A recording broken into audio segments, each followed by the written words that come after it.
Welcome back. तो बेटा आज जो टॉपिक हम करने वाले हैं उस टॉपिक का नाम क्या है?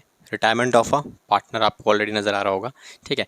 इस टॉपिक के अंदर हम लोग क्या करने वाले हैं, जैसा कि लास्ट वीडियो हमने आपको कुछ स्टेप्स दिए थे, है ना। तो स्टेप्स कौन कौन से थे, जहाँ पे आपको पार्टनर्स कैपिटल अकाउंट कैसे बनाना है उससे कुछ स्टेप्स दिए थे। रिवोल्यूशन अकाउंट एक्जैक्टली कैसे बनाया जाता है तो उसके ऊपर ऑलरेडी एक डेडिकेटेड वीडियो अवेलेबल है, एक लेक्चर अवेलेबल है, आप जाकर उसको देख सकते हो।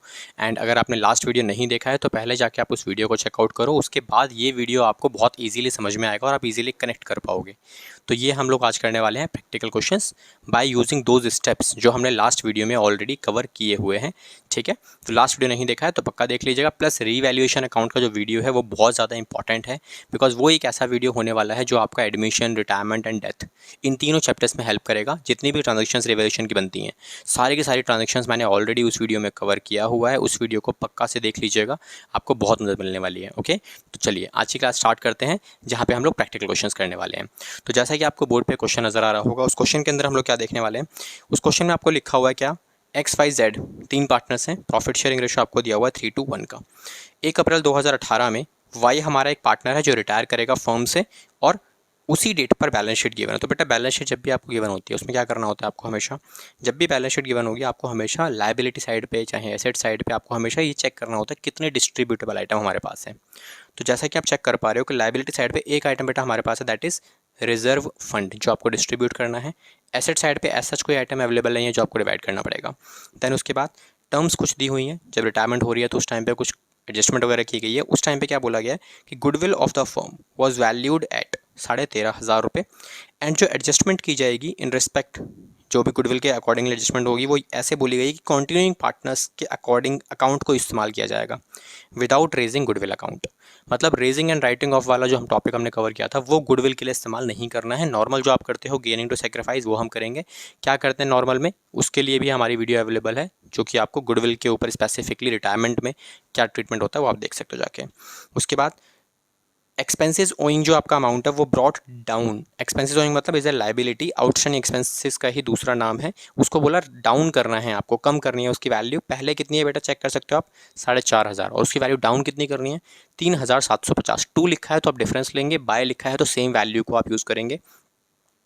मशीनरी और लूज टूल्स का जो वैल्यूएशन है उसको आपको कितना करना है, 10% less than their book values. मतलब एट प्रेजेंट जो बुक वैल्यू है उसको फ्यूचर में 10% कम पे रिकॉर्ड करना है। इसका मतलब 10% का ही आपका लॉस हो गया मशीनरी पे और लूज टूल्स के ऊपर।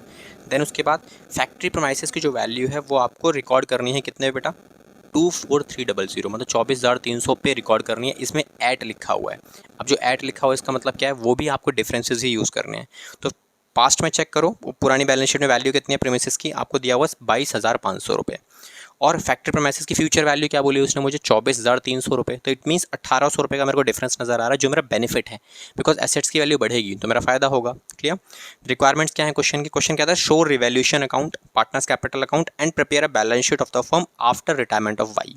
तो बिल्कुल सिंपल क्वेश्चन है, आपको रिटायरमेंट ऑफ वाई, रिटायरमेंट के बाद जो बैलेंस शीट बनने वाली है मुझे वो दिखानी है। तो चलो स्टार्ट करते हैं बेटा इस क्वेश्चन को, कैसे होने वाला है, क्या करने वाले हैं आप इसको इस क्वेश्चन के अंदर। ओके, तो देख सकते हो आप हम अपने बोर्ड पे आ चुके हैं। तो सबसे पहली चीज़ जो सॉल्यूशन आप स्टार्ट करोगे, सॉल्यूशन में आप बनाओगे बेटा रीवैल्यूएशन अकाउंट। तो रीवैल्यूएशन अकाउंट हम बनाएंगे, बिल्कुल सिंपल सा रिवैल्यूएशन अकाउंट आपका बनेगा इसके अंदर। तो ये हमारा रिवैल्यूएशन अकाउंट का फॉर्मेट हो गया। अब इसी फॉर्मेट में फ़ायदे नुकसान रिकॉर्ड करोगे। अच्छा, रिवैल्यूएशन अकाउंट बेटा कैसे बनाया जाता है वो आपको नहीं पता है तो एक बार आप जाके चेक कर सकते हो, रिवैल्यूएशन की एंट्री हम लोग ऑलरेडी डिस्कस कर चुके हैं। तो ये वाली साइड क्या होती है बेटा मेरी, ये होती है फ़ायदे वाली साइड। जितना भी बेनिफिट वगैरह होगा हमारे को एसेट्स लायबिलिटी में सब यहाँ रिकॉर्ड होगा, जो भी लॉसेज वगैरह होंगे वो सब यहाँ रिकॉर्ड होंगे एसेट्स और लायबिलिटीज़ में। तो जैसा कि हमने पढ़ा था अपना क्वेश्चन, मेरी पहली ही जो एडजस्टमेंट थी उसमें क्या लिखा होता है बच्चा, उसमें लिखा होता है कि एक्सपेंसेस ओइंग की जो वैल्यू है वो आपको डाउन करनी है। तो it's a benefit. Expenses owing में क्या लिखोगे आप, बाय एक्सपेंसेस ओइंग। अब कितना अमाउंट रिकॉर्ड करना है आपको इसमें, 750 रुपये। भी 750 कहाँ से आया, क्वेश्चन ने बोला था 4,500 की वैल्यू को घटाकर आपको कितना रिकॉर्ड करना है, 3,750। तो विच एम्प्लाइज कि 750 का आपको बेनिफिट हो गया। परफेक्ट, ठीक है बच्चों। उसके बाद नेक्स्ट पॉइंट जो हमारे पास था मशीनरी का था, मशीनरी और लूज टूल्स के लिए। तो यहाँ आप लिखोगे मशीनरी, तो 2 मशीनरी और 2 लूज टूल्स। तो इन दोनों के लिए उसने क्या बोला था कि 10% वैल्यू कम करनी है आपको। तो 8,000 का 10% और 4000 का 10% मेरा आ गया 10% के बेसिस पे मैंने दोनों की वैल्यू में रिडक्शन दिखा दिया, तो ये हमारा नुकसान हो गया बिकॉज एसेट्स की वैल्यू रिड्यूस होगी तो लॉस दिखाई देगा मुझे, है ना। उसके बाद फैक्ट्री प्रेमाइसेस की वैल्यू में उसने इंक्रीज करने की बात की थी, तो फैक्ट्री प्रेमाइसेस की वैल्यू जो आप बढ़ाओगे वो इस तरफ आ जाएगी आपकी by factory premises. Factory premises की वैल्यू कितनी है, देखो बच्चों पुरानी जो वैल्यू थी ना उसको अगर हम देखें तो पुरानी वैल्यू कितनी है, 22,500 रुपये की वैल्यू है और फ्यूचर वैल्यू ये होने वाली है, तो इट्स अ बेनिफिट साइन, तो बेनिफिट बेटा इस तरफ आ जाएगा आपका कितना, 1800 रुपये का। परफेक्ट, ठीक है सर, ये हमें क्लियर है ऑलरेडी। चलिए बेटा अब आगे चलते हो, आप क्या लिखोगे, आप यहाँ देखो बैलेंस एक बार कितना निकल के आने वाला है बेटा, इस तरफ का बैलेंस आने वाला है आपका 2550, तो इधर भी बेटा 2550 आना चाहिए, बट डिफरेंस हमारा इस तरफ बच रहा है, तो वो डिफरेंस कहाँ जाएगा सर, वो डिफरेंस जाएगा हमारा पार्टनर्स के कैपिटल अकाउंट में। तो एक्स वाई और जेड तीन पार्टनर्स हमारे पास हैं, तीनों का प्रॉफिट शेयरिंग रेशियो जो हमारे पास गिवन था दैट इज़ 3, 2 और 1, ये हमारा प्रॉफिट शेयरिंग रेशियो गिवन है। तो आपको करना क्या है, आपको उठा के डायरेक्टली डिवाइड कर देना। तो 3:1 में डिवाइड करोगे तो कितनी वैल्यूएशन आने वाली है बच्चों, तो 3:1 में जब हम डिवाइड करेंगे तो एक बार चेक कर लेते हैं वैल्यूएशन कितनी आ रही,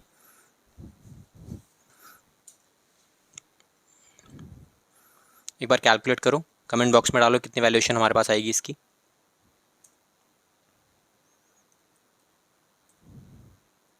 तो सबसे पहला लास्ट वाला जो हमारे पास आने वाला है वो आएगा 225 और ये आएगा 450 एंड ये आएगा 675।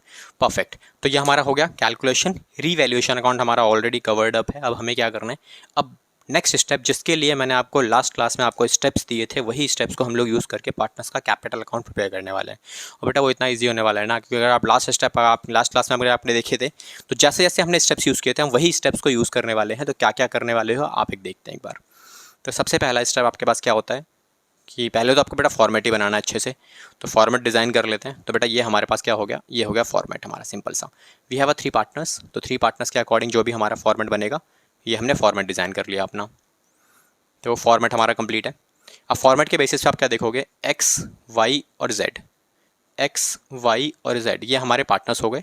पार्टनर्स के बाद जो पहला स्टेप मैंने आपको दिया था वो दिया था बैलेंस ब्रॉट डाउन, तो आप बैलेंस ब्रॉट डाउन लिखोगे। सभी पार्टनर्स की कैपिटल आपके क्वेश्चन के अकॉर्डिंग कितनी थी बेटा, 15,000 रुपये, तो ये हमने सब में डाल दिए 15,000 रुपये, डन। उसके बाद अगला स्टेप था मेरे पास जो भी डिस्ट्रीब्यूटेबल आइटम था, तो डिस्ट्रीब्यूटेबल आइटम का मेरा क्या आइटम है, तो बैलेंस शीट में अगर हम देखें तो बैलेंस शीट में एक आइटम मुझे मिला था डिस्ट्रीब्यूशन के नाम पे दैट इज़ रिजर्व फंड। तो रिजर्व फंड का बैलेंस जो हमारे पास है वो यहाँ रिकॉर्ड कर लेंगे, रिजर्व फंड। तो ये कितना है बेटा, ये है 13,500 रुपये। 13,500 रुपये अगर इसको देखें तो ये कितना है 1350, इसी में एक जीरो लगा दो तो हो जाएगा डिस्ट्रीब्यूशन। तो इसी वैल्यू को आप एक जीरो से बढ़ाकर रिकॉर्ड कर सकते हो। तो ये कितना आ जाएगा आपके पास, ये आ जाएगा इतना और ये आ जाएगा 4,500 रुपये और ये बेटा आ जाएगी 2250 की वैल्यू, डन। तो ये आइटम भी मेरे पास हो चुका है। अब जो अगला स्टेप हमारे पास आता है बेटा वो स्टेप क्या है हमारे पास, तो एक बार वो स्टेप चेक करते हैं। ओके तो अगला स्टेप हमारे पास क्या होने वाला है, अगला स्टेप होता है बेटा किसी भी पार्टनर ने कोई एसेट या लायबिलिटी टेक ओवर किया हो। तो ऐसा इस क्वेश्चन में तो हमारे पास कुछ है नहीं कि एसेट या लायबिलिटी किसी पार्टनर ने टेक ओवर किया हो, तो हम क्या करेंगे, हम चलेंगे सीधा अगले स्टेप पे। बेटा अगला स्टेप क्या है, अगला स्टेप है हमारे पास रीवैल्यूएशन का ट्रांसफर। तो रिवैल्यूएशन अकाउंट का ये वैल्यू आया था, ये वैल्यूज़ आपको ने क्या करना, क्रॉस करके ट्रांसफर करना होता है। तो इसे उठा के आप वहाँ ट्रांसफर करोगे किस नाम से, by revaluation account and it's a profit, तो डिनोटेड बाय पी। तो ये आ जाएगा 675 और ये आ जाएगा 450 एंड इट्स 225। परफेक्ट, ठीक है बच्चों। तो मेरे कितने स्टेप हो चुके बच्चों, 4 स्टेप। पहला स्टेप बैलेंस बीडी, दूसरा स्टेप डिस्ट्रीब्यूटेबल आइटम, तीसरा step assets and liability taken over जो नहीं था इस क्वेश्चन में, चौथा स्टेप ये हो गया हमारे पास, क्लियर। ओके इसके बाद जो फोर्थ स्टेप हमारे पास आएगा, फोर्थ स्टेप में हमें क्या करना होता है, हमें जो नया पार्टनर गया है जो रिटायरिंग पार्टनर है उसका शेयर ऑफ गुडविल हमें देना पड़ता है। तो फोर्थ स्टेप हमारे पास वो है, तो उसके लिए हमें थोड़ी मेहनत गुडविल के लिए करनी पड़ेगी जो हम वर्किंग नोट्स में करने वाले हैं। तो वर्किंग नोट्स के लिए हम क्या करेंगे, इस तरफ प्रिपेयर करते हैं बिकॉज वो जगह हमें बैलेंस शीट के लिए रिक्वायर्ड है। तो अब यहाँ क्या निकालोगे, goodwill of C, goodwill of Y, तो वाई जा रहा है तो वाई का गुडविल आएगा यहाँ पे आपका कितना, 13,500 रुपये वैल्यूड गुडविल आपको गिवन है। तो ये वैल्यूएशन जब आप कैलकुलेट करोगे तो you will get the value of 4,500 रुपये। और ये 4,500 रुपये बेटा कौन देगा, गेनिंग रेशियो में डिवाइड किया जाता है रिमेनिंग पार्टनर्स के। तो gaining ratio of X and G तो कितना आने वाला बच्चों, ये आने वाला है आपका 4:1 3:1, बिकॉज ओल्ड रेशियो आपको ऑलरेडी गिवन है जिसमें से न्यू रेशियो गिवन नहीं है, तो आपको कैलकुलेट करने की जरूरत ही नहीं है। जो बचा हुआ पार्टनर है उसका जो बचा हुआ शेयर होगा आफ्टर रिटायरिंग पार्टनर, वही आपका न्यू और वही आपका गेनिंग। ये हमने जब कैलकुलेशन ऑफ न्यू रेशियो सीखा था तो मैंने आपको समझाया था ऑलरेडी, ठीक है। तो अगर आपको उसमें भी कुछ सपोर्ट चाहिए उसके ऊपर भी डेडिकेटेड वीडियो अवेलेबल है, वो देख सकते हो आप, ठीक है। तो आप करोगे क्या, अगला स्टेप इस अमाउंट को उठाओ और आप इस रेशियो में डिवाइड कर दो और ट्रांसफर मार दो, ठीक है बच्चों। अच्छा, ट्रांसफर कैसे मारेंगे सर, एक बार तो ट्रांसफर करने से पहले एक काम करो बेटा, जब जनरल एंट्री कर लिया करो, अगर आपको थोड़ी सी प्रॉब्लम हो रही है तो एक्स और जेड ये गेनिंग पार्टनर्स हो गए और रिटायरिंग पार्टनर हमारा हो गया ये। तो आपको क्या करना है, इसकी एंट्री प्लेस कर लो सीधी सीधी।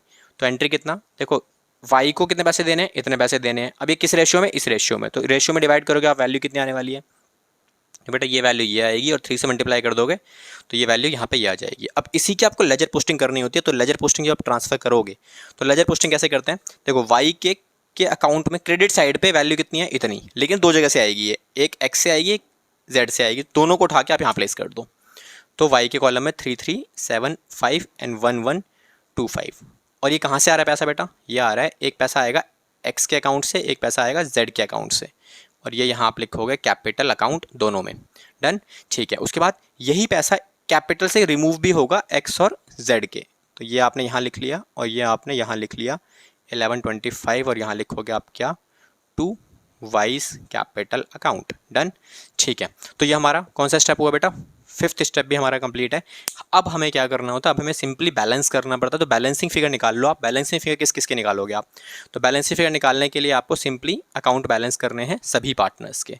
अब सभी पार्टनर्स के अकाउंट आप बैलेंस कर लो। तो बैलेंस किस किस का कर सकते हो, तो बेटा बैलेंस CD में जो वैल्यू आएगी ना तुम्हारी, वो सबसे नीचे आपको लिखनी होती है बैलेंस CD। तो बैलेंस CD में इसका अमाउंट तो आ ही नहीं सकता बिकॉज ये रिटायरिंग पार्टनर है, तो गया, तो जो गया उसका बैलेंस CD बन ही नहीं सकता, है ना। तो यहाँ पे वैल्यूएशन कितनी आने वाली है बेटा, वैल्यू कितनी आने वाली है, टोटल कर लेते हैं। तो यहाँ से आप टोटल करके चेक करोगे, पहले जेड का एक बार चेक करो, ये आ रहा है बेटा 17,475 रुपये, ठीक है।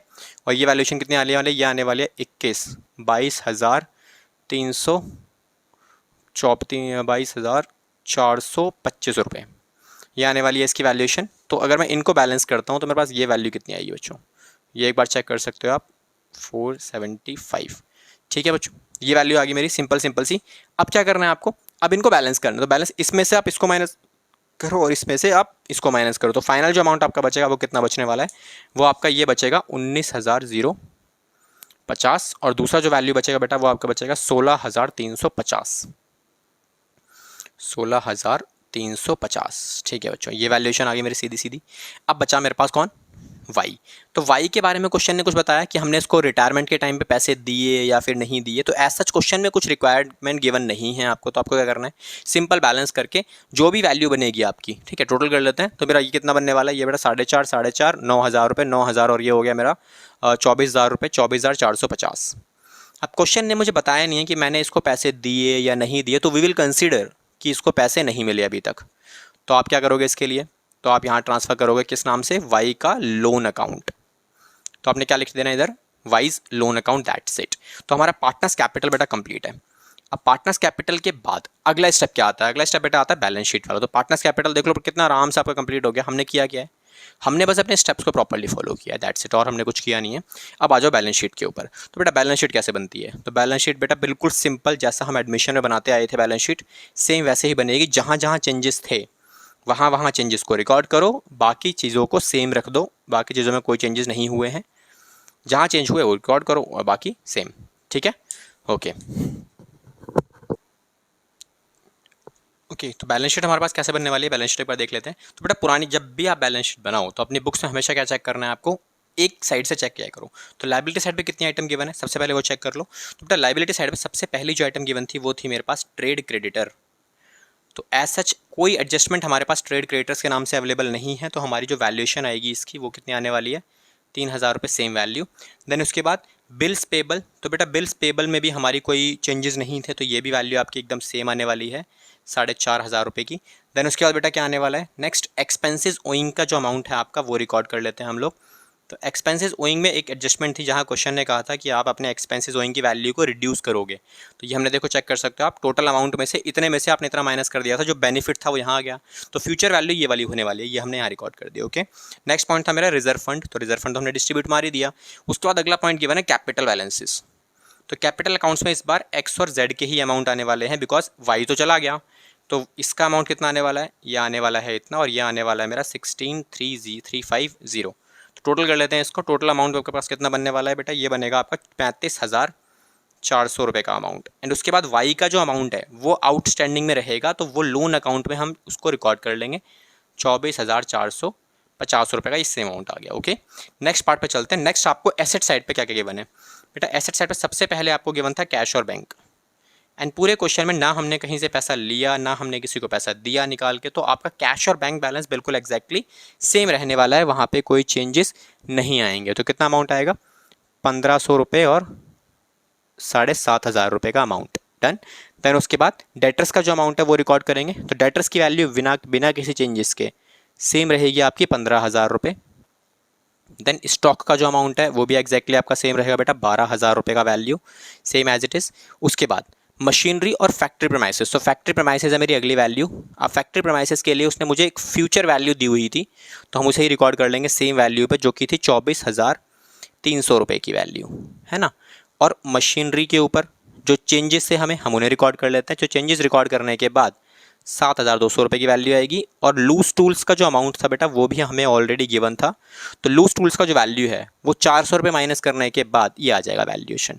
डन।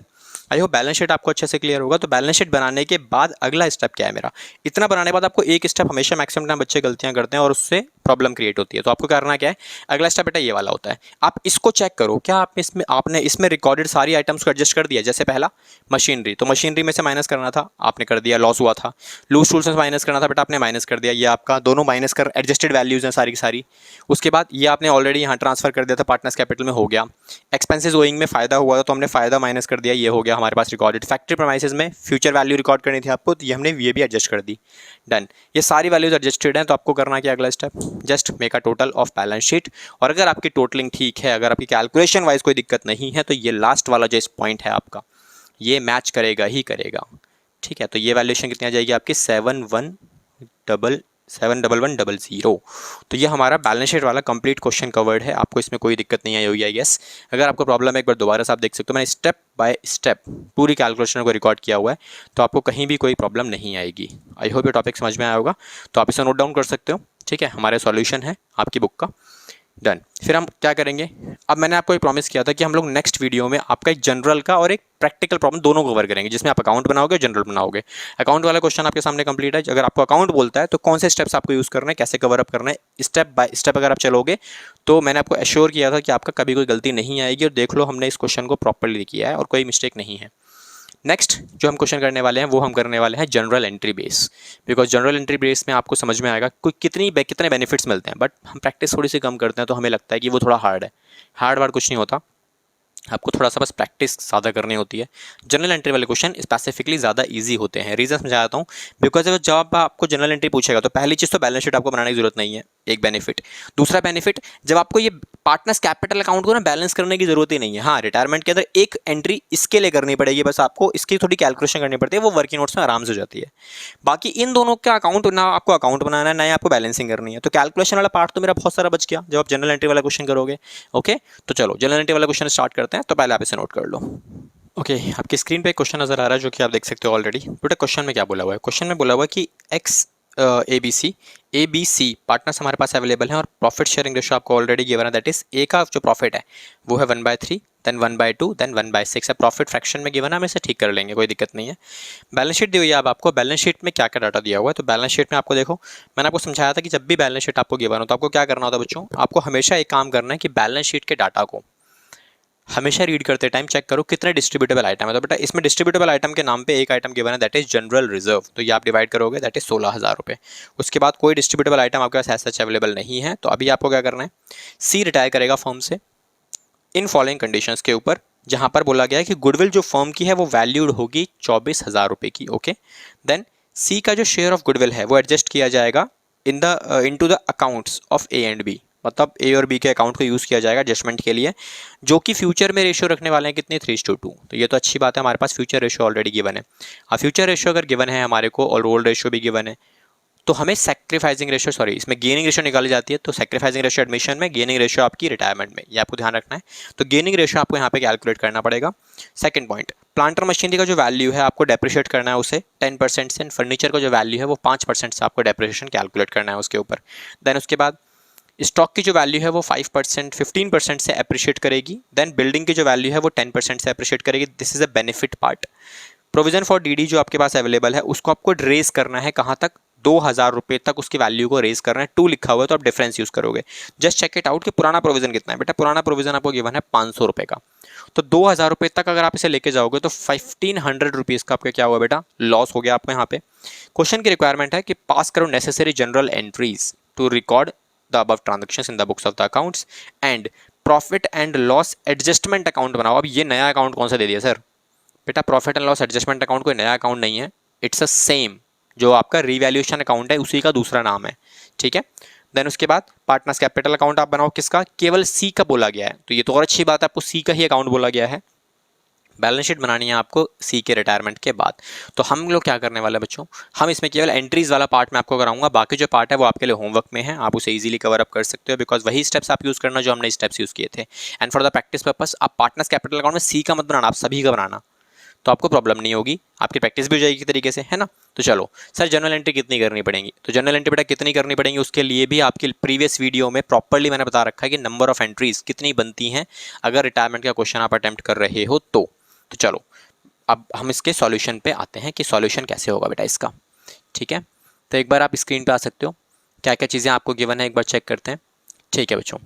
तो देखो सबसे पहला, जब भी आप जनरल एंट्री प्लेस करोगे तो एक चीज़ का तो हमेशा आपको ध्यान रखना है कि जो भी जनरल एंट्री आप बना रहे हो आपको प्रॉपरली ये मेंटेन ज़रूर करना है कि किसकी बुक्स बना रहे हो आप जनरल एंट्री में।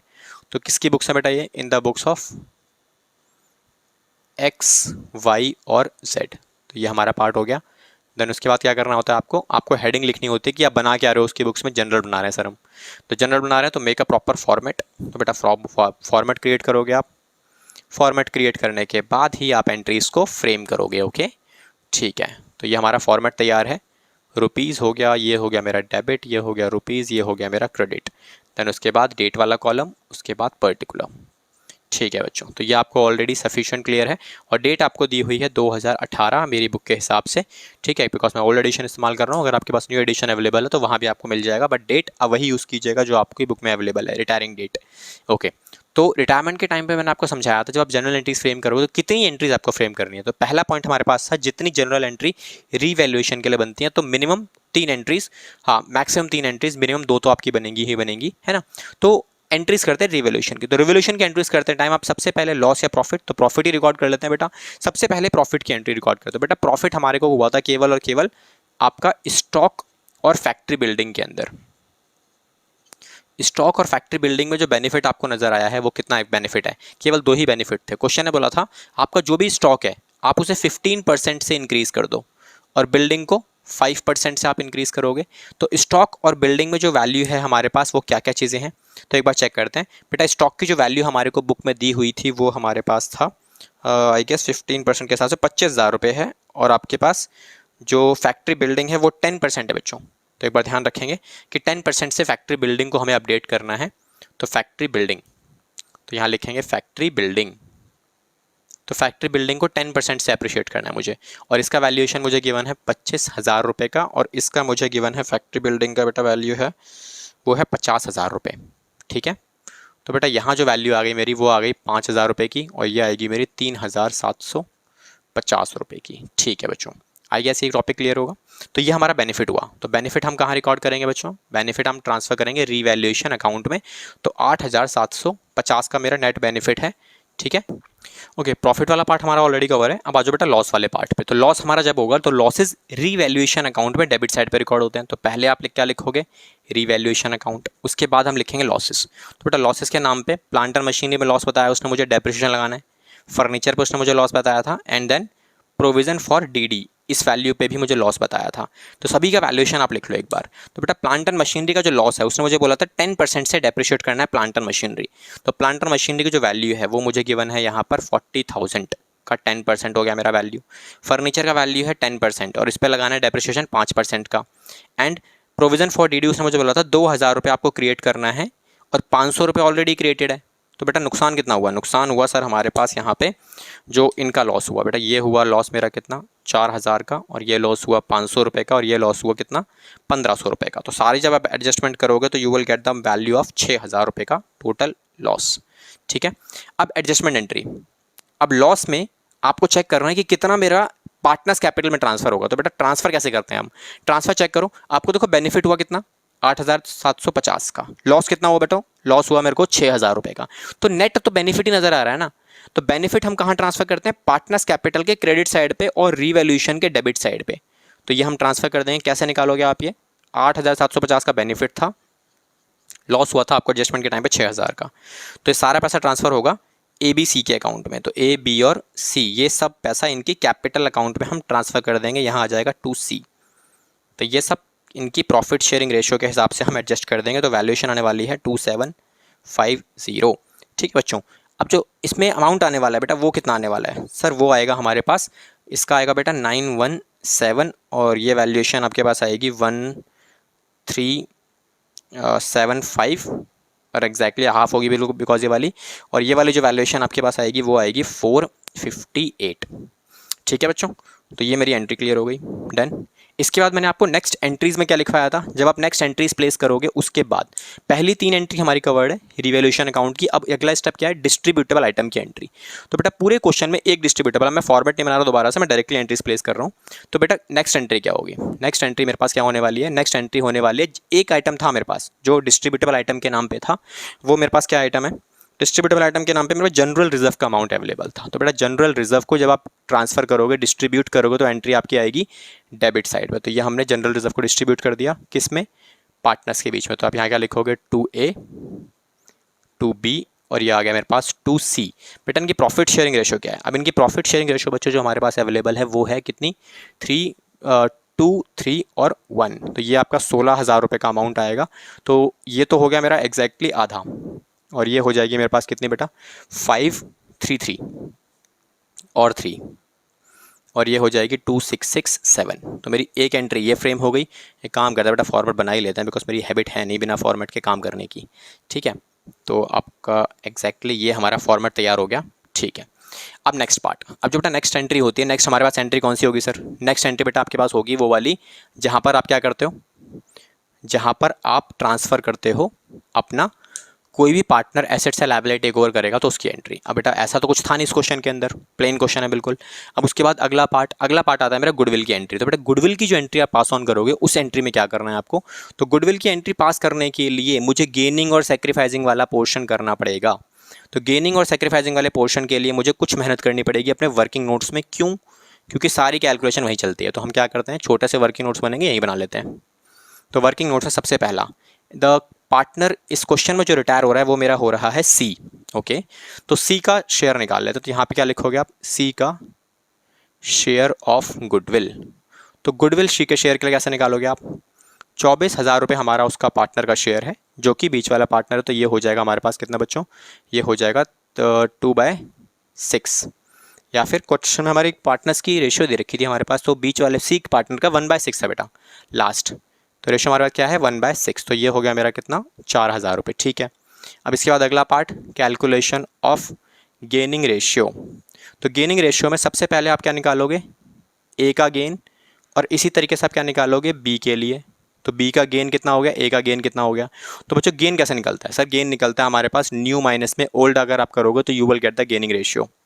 तो न्यू रेशियो क्या है? इनके क्वेश्चन में मेरे को दिया हुआ था 3/5 और 2/5। And what about the old ratio? तो बेटा ओल्ड रेशियो इनके पास था 2/6 और 3/6। तो जब आप इसे कैलकुलेट करोगे तो you will get the value of 30, और ये भी हो गया बच्चों 30। तो कितना आने वाला है? ये आ गया मेरा 18 माइनस में 10, तो ये आ गया बच्चों 8, और ये पॉजिटिव आ रहा है, इसका मतलब बच्चों ये गेन कर रहा है। इसके बाद ये आ रहा है मेरा 12 माइनस में 15, तो माइनस का 3, तो बेटा ये कर रहा है सेक्रीफाइस। ठीक है, तो जब भी आपको कोई ऐसा काम मिल जाए, मैंने आपको क्या समझाया था, जब भी आपको सेक्रीफाइसिंग वाला पार्टनर मिल जाता है रिटायरमेंट के अंदर, तो आप क्या करोगे? आप उसका शेयर कैलकुलेट कर लो, एंट्री बनाने में दिक्कत नहीं होगी आपको। तो बी का सेक्रीफाइस कितना है? तो बेटा बी का सेक्रीफाइस है 3/10, 3/30।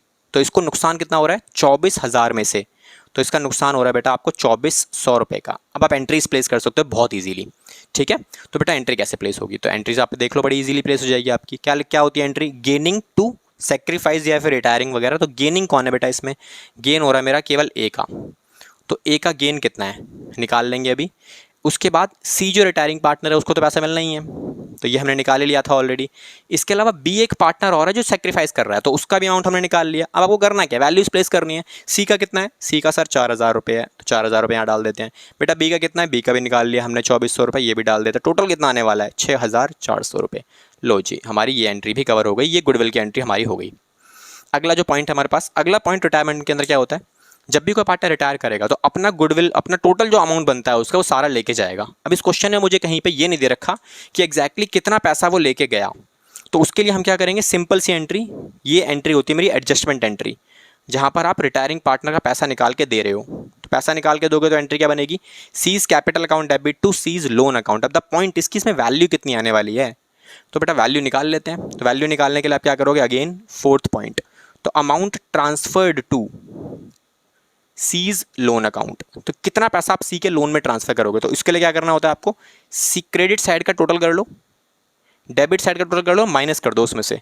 तो क्रेडिट साइड का जब आप टोटल करोगे ना, ये इसका मतलब क्या होता है, इसका मतलब होता है जितनी भी एंट्रीज आपने प्लेस की हैं उन सभी एंट्रीज में जहां जहां पे सी क्रेडिट हुआ है सबको प्लस कर लो। तो एक बार चेक करो, देखो बेटा यहाँ पे सी नहीं है, यहाँ पे सी नहीं है, ये रहा एक वैल्यू सी क्रेडिट हुआ है यहाँ पे, डन। उसके बाद सी क्रेडिट हुआ है यहाँ पे, उसके बाद सी क्रेडिट हुआ है बेटा यहाँ पे, इन सभी में को प्लस करना है, प्लस जो भी उसका कैपिटल का बैलेंस है वो भी रिकॉर्ड करोगे आप। तो जब सारी वैल्यूज को आप ऐड ऑन करोगे तो you will get the value of 32125।